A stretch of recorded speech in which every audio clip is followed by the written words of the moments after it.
Avec le Carrefour, on est capable de donner un accès beaucoup plus rapidement qu'avant pour les patients qui se présentent du côté de l'urgence. On est dans une prévisibilité. On est capable de venir travailler de concert, en collaboration, autant avec nos assistants et avec le CIUS de la capitale nationale. Présentement, le B5 a le personnel pour avoir 36 lits d'ouverts, mais il est en rouge parce que présentement, le B5 a 37 lits d'ouverts. Fait qu'il y a un lit de plus, fait qu'il y a probablement de la contingence qui est faite dans cette équipe-là pour avoir le patient de plus qu'on a besoin. On est capable d'avoir en temps réel tout le personnel qui est disponible sur nos unités de soins. On est capable de prendre les décisions aussi en amont afin de cibler le patient pour ouvrir certaines unités si on a une urgence qui est congestionnée ou être capable de venir transférer des patients dans les autres sites aussi pour donner un accès beaucoup plus rapidement à l'ensemble de nos patients qui se présentent du côté de l'urgence. Dans le 63, vous pouvez oublier ça, on va demander à la médecin. Elle a besoin d'O2. Alors, la première rencontre ce matin que nous sommes allés écouter, c'est un caucus interdisciplinaire qui se fait à tous les matins, dans le fond, du côté de l'urgence, avec plusieurs intervenants. On a l'assistante de l'urgence, qui est la personne qui coordonne un peu cette rencontre-là. On a un physiothérapeute qui est présent, un ergothérapeute qui est présent aussi à cette rencontre-là. On a un pharmacien, une infirmière de liaison et une travailleuse sociale. Dans le fond, tous les gens se rencontrent à tous les matins pour discuter des gens qui sont sur civière, des priorités en lien avec les consultations médicales, surtout les priorisations avec les professionnels qui doivent entrer dans les dossiers pour être capables de venir supporter les retours à domicile, entre autres. J'aurais besoin de la physio dans le 230, ça prend un départ aujourd'hui. J'aurais besoin des informations aussi pour le 111, pour l'IRDPQ. J'ai plein d'informations différentes qui n'ont pas gardé son lit, qui ont gardé son lit. Moi, j'ai travaillé là-dessus. Parfait. Ici, la rencontre qu'on vient d'avoir avec tous les assistants des unités de soins.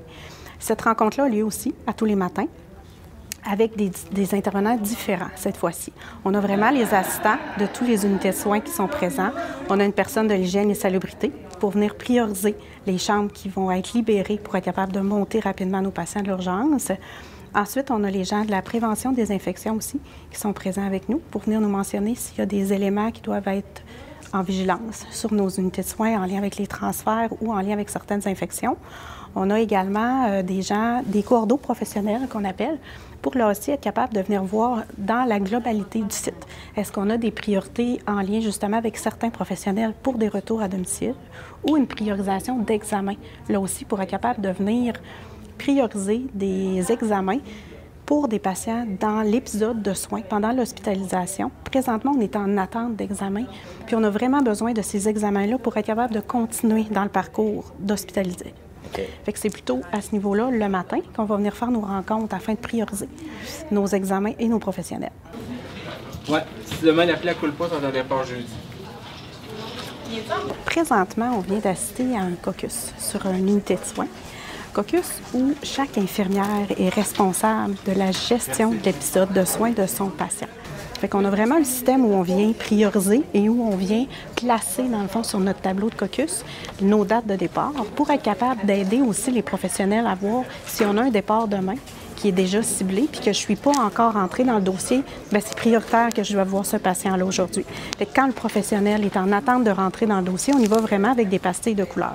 On a la pastille rouge qui vient mentionner que le professionnel a été demandé. Quand le professionnel voit le patient, dans le fond, il va venir modifier la pastille pour mentionner « je suis dans le dossier en suivi ». Par contre, je n'ai pas encore terminé. Quand l'évaluation est terminée, à ce moment-là, on vient modifier la pastille pour avoir une pastille verte. Fait que ça permet d'avoir un élément vraiment visuel que toutes les personnes qui sont impliquées dans les dossiers sont capables de voir rapidement. On peut voir qu'aujourd'hui, à l'urgence, on est capable d'avoir 49 civières en fonction. Si on regarde, mettons, du côté de nos unités de soins de chirurgie, on peut voir que le A6 Ouest, il y a le personnel pour rouler à 28 lits d'ouverts. Puis on peut voir que le A6 Ouest, ici, a présentement 28 lits d'ouverts.